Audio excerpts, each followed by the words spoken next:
Эфир абхазского телевидения продолжает русская служба новостей. Добрый вечер. В начале выпуска коротко о главном. Депутаты не приняли исполнение республиканского бюджета за 2017 год. Репортаж с заседания сессии парламента.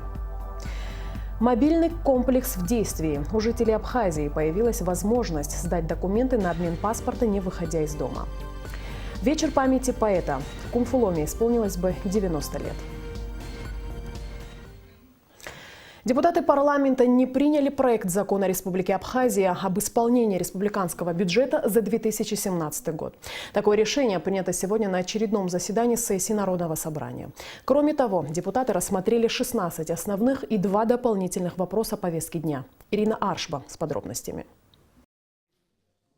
Более 3 часов шло обсуждение проекта закона об исполнении республиканского бюджета за 2017 год, с которым депутатов ознакомила заместитель министра финансов Ирма Амичба. За отчетный период в республиканский бюджет поступило доходов на общую сумму 8 миллиардов 305 миллионов рублей, что на 376 миллионов меньше прогнозируемой суммы. Из них собственные доходы составили 2 миллиарда 949 миллионов 487 тысяч рублей. Финансовая помощь от России – 5 миллиардов 356 миллионов рублей. Общий объем расходов составил 7 миллиардов 876 миллионов рублей, а сумма неисполненных прогнозируемых расходов составила порядка 1 миллиарда рублей. По мнению депутата парламента Натальи Смыр, причина неисполнения параметров расходной части республиканского бюджета за 2017 год непонятна. Неясен смысл неисполнения расходов на 1,200 миллиардов рублей. То есть мы увеличили на миллиард, а не раздали 1,2 миллиарда. Остатки бюджетных средств на 1 января 2018 года составили значительную сумму, порядка 800 миллионов рублей. Особо следует отметить, подпункт 4, пункта 2 и 8, протокола 16, заседания МПК в части инвестпрограммы в случае наличия остатков на конец 2017 сформированных в результате действия, бездействия государственных заказчиков инвестпрограммы, лимит финансирования инвестпрограммы может быть сокращен и перераспределен на последующий период в размере не менее 50% от суммы остатков. А сумма остатков по инвестпрограмме у нас составляет 545 миллионов рублей. Финансовая помощь Российской Федерации... 545 миллионов. Совершенно верно. Да. И 207. 27 декабря 2017 года. Физически уже освоить очень сложно было. Освоение средств необходимо продолжается. Бюджет принимается парламентом, исполняется правительством. Не главой правительства, не премьер-министром. И ваши ссылки на 2 закона, они никакого отношения не имеют к исполнению бюджета. Никакого юридического отношения не имеют. Это продолжение тех мероприятий, которые осуществлялись в декабре 2017 года. Депутатов интересовало, почему при неизрасходованных порядка 1 миллиарда рублей не был погашен долг Министерства здравоохранения перед лечебными учреждениями России. Этот долг на сегодняшний день составляет 38 миллионов. На вопрос депутатов ответил министр финансов Джансух Нанба. Несмотря на то, что те цифры, которые мы с вами называем, 800 миллионов, миллиард и так далее, я бы хотел объяснить, что переходящих средств наших собственных на 1 января 2018 года было всего 39 миллионов рублей. Задолженность погашается только за счет наших собственных средств. Но вы же понимаете, что мы все 39 миллионов сразу на погашение долгов по Минздраву направить не можем. Мы должны содержать и поддерживать функционирование всего государства в целом.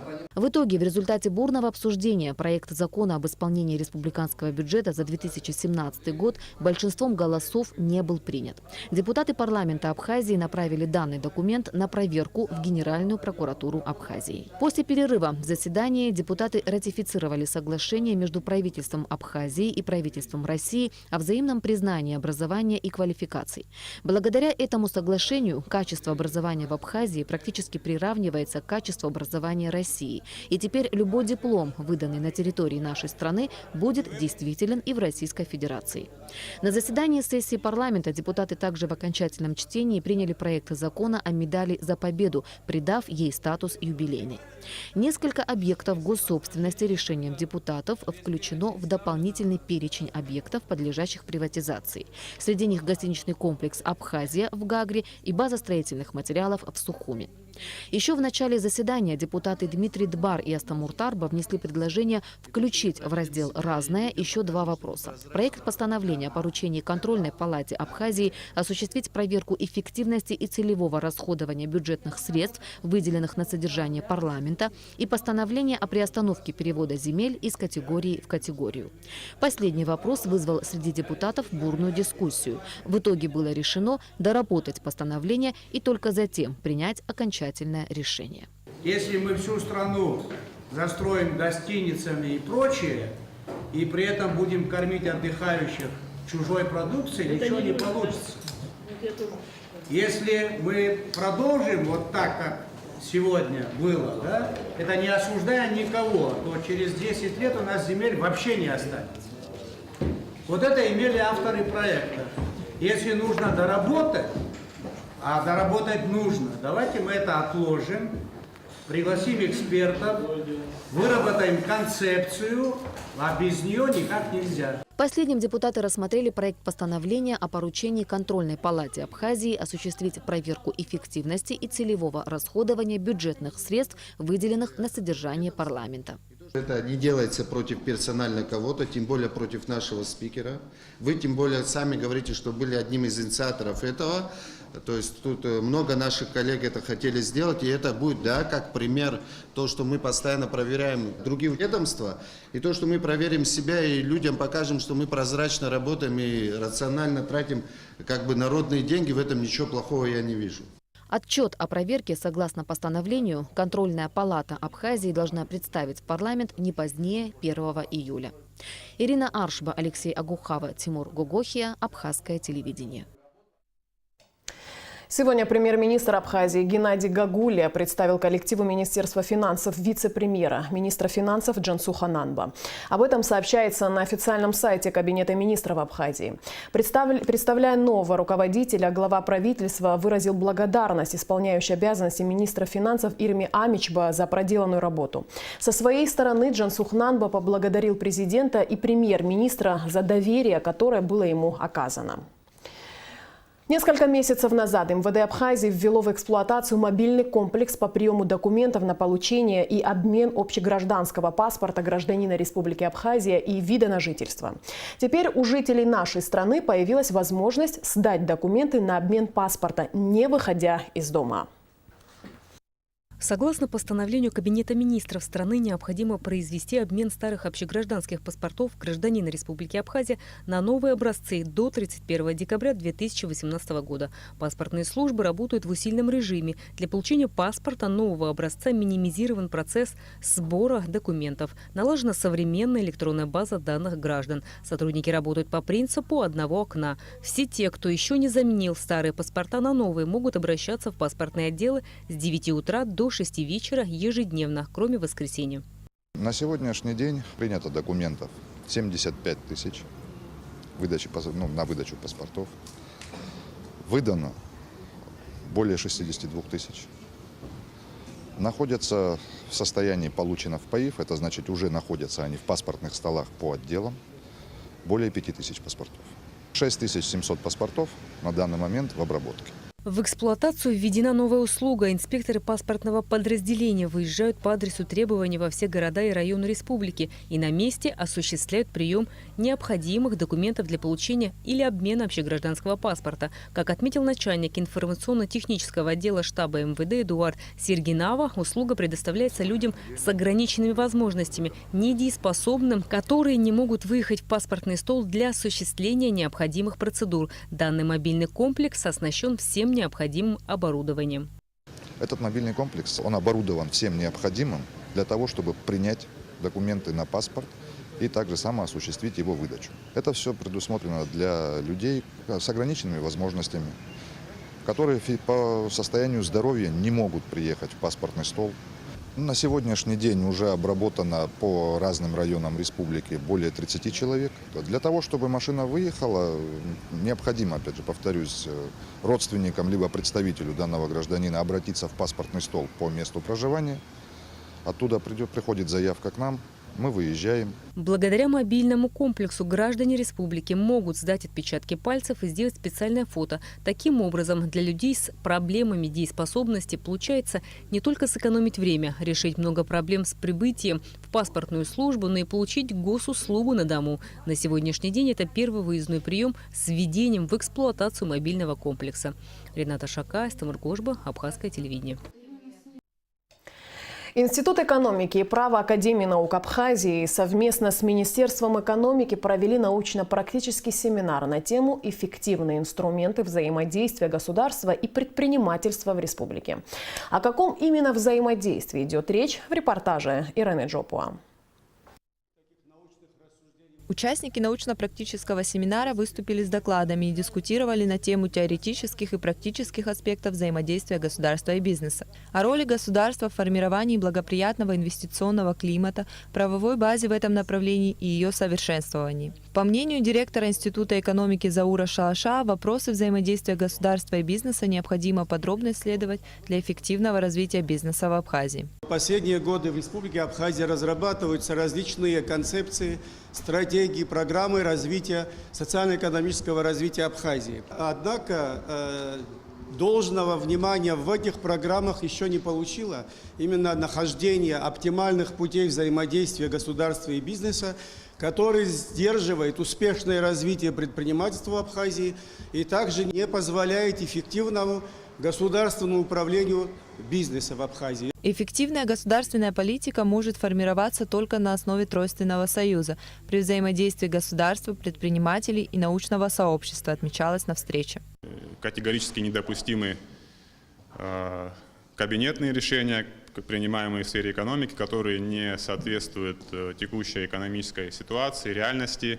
А с другой стороны, очень плохо, когда решения принимаются без надлежащей научно-правовой теоретической базы, то есть именно эффективная консолидация взаимных интересов науки, общества и государства позволяет стране двигаться дальше с наибольшей эффективностью.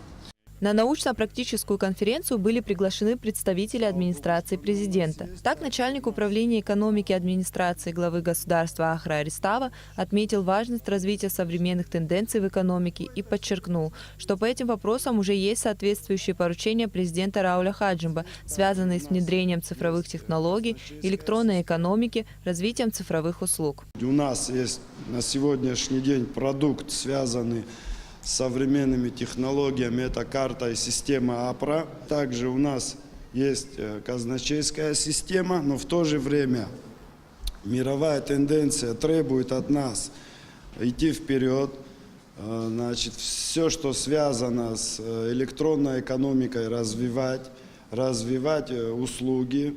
И здесь, конечно же, взаимодействие вопросов права, внедрение на законодательном уровне, все, что связано с электронным документооборотом, с электронной подписью, в первую очередь направлено это будет и на развитие экономики, и на развитие государства. Институт экономики и права был создан в ноябре 2015 года. Его задачи направлены на выполнение государственных заказов в области научных исследований, социальных и правовых проблем общества, подготовку проектов законодательных и иных правовых актов, регулирующих деятельность в различных сферах жизни. Ирена Джопуа, Роберт Ломи, Абхазское телевидение. Союзом писателей Абхазии при поддержке Национальной библиотеки имени Папа Скир и Сухумской абхазской школы номер 4 имени Гуля был организован вечер памяти известного абхазского поэта Кумфа Ломи, которому в этом году исполнилось бы 90 лет. На вечере присутствовали родные и близкие поэта, его друзья и коллеги. Репортаж на Алыкове. Кто сможет синь морскую взвесить, кто станет измерять цветок. Абхазию вы дней за 10 пройдете вдоль и поперек. Но хоть мала страна абхазов, не зря о ней в лучах тепла дорога из людских рассказов мир златоустный обошла.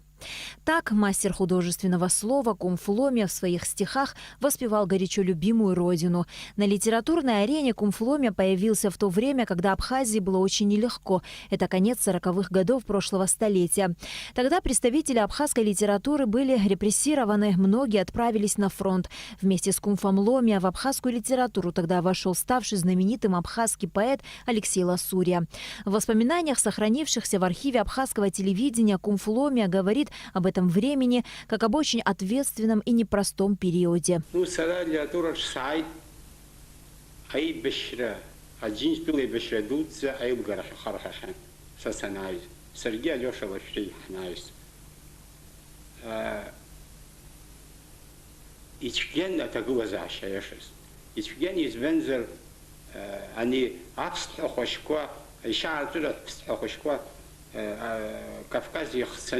يكرسحن أخويام تزن حلا حزن حلا حلياتور عجنة عفس خوش بيزر يا وجه وبدي حلا رسيت أخذ وسخن خوش كنا خذ يعقوب يعبون خسروا يخسن القدسوي ومشي زبود وبسخن في حبايتش حشخويش رجوك مجكوا عفس وسخرك أجو عمي تشتخنير من فعصور. Кумфломия родился 14 февраля 1928 года в селе Кутолу Чимчирского района. Будущий поэт рос в семье, в которой отец очень рано ушел из жизни. Мать одна воспитывала двоих сыновей. Тем не менее, она смогла дать ему высшее образование в Сухумском педагогическом институте.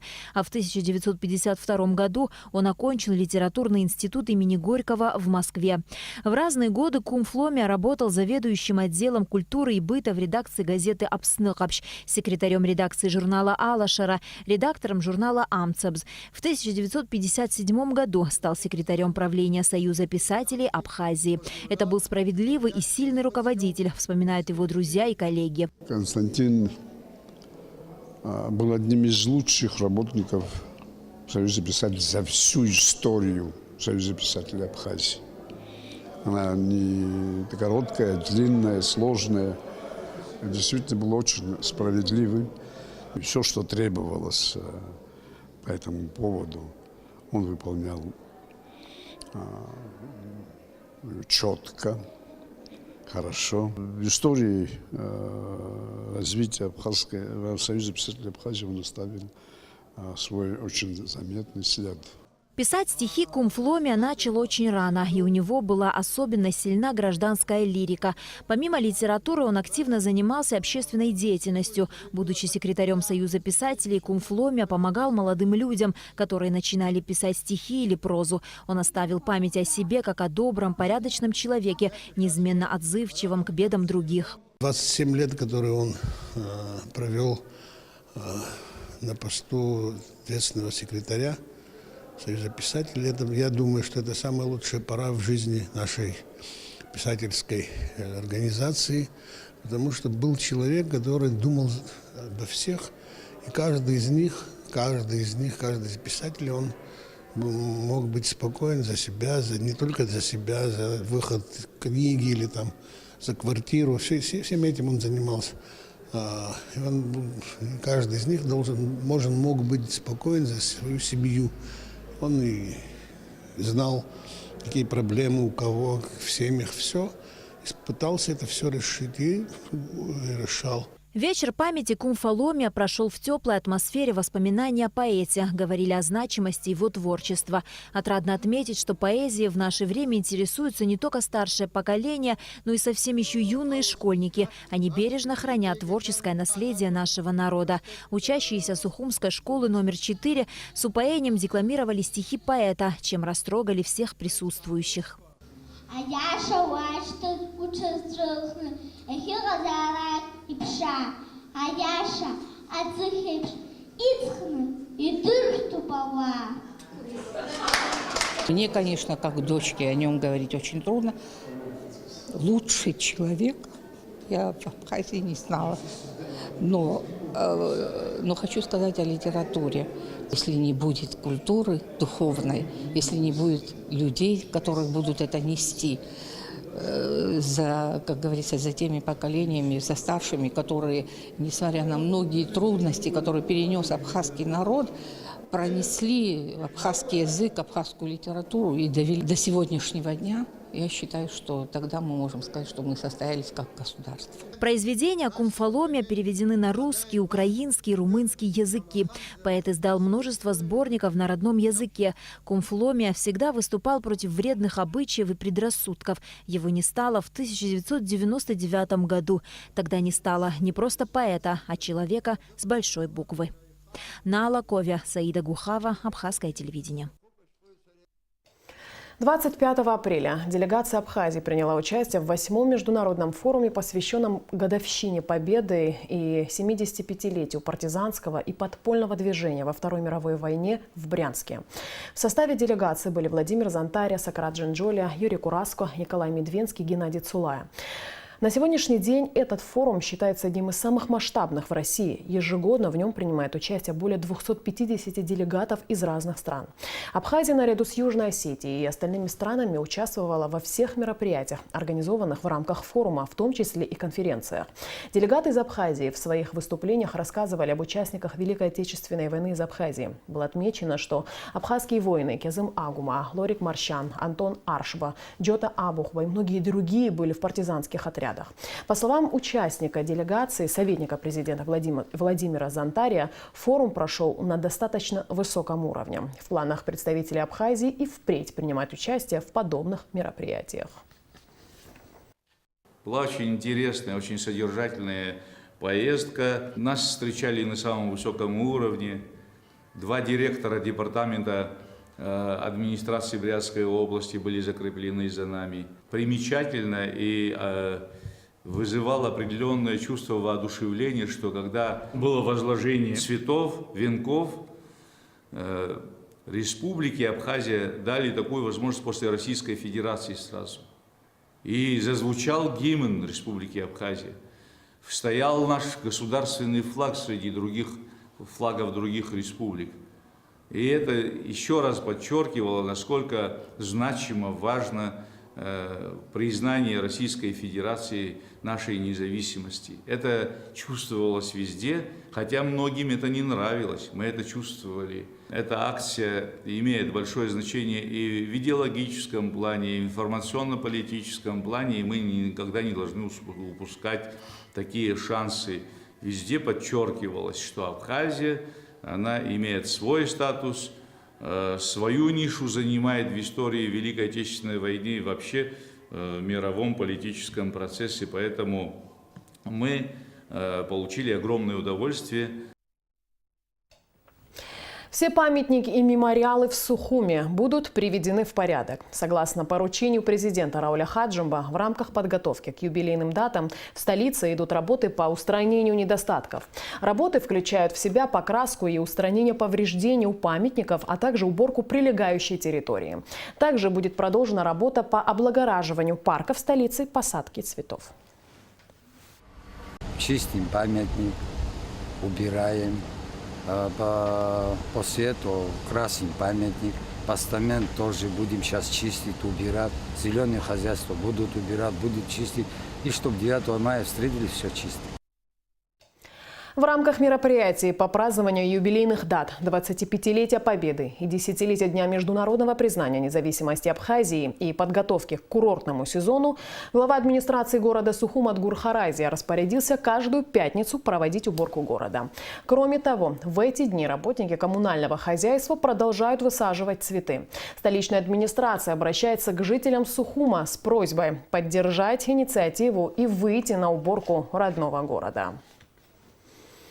Ну и в конце выпуска традиционно о погоде. По сообщению Гидромедцентра, завтра в Абхазии ожидается переменная облачность, без осадков. Местами возможен туман. Температура воздуха ночью плюс 11-16, днем 22-27 тепла. Температура морской воды плюс 16. На этом наш выпуск завершен. Я с вами прощаюсь. Абхазское телевидение продолжает свою работу.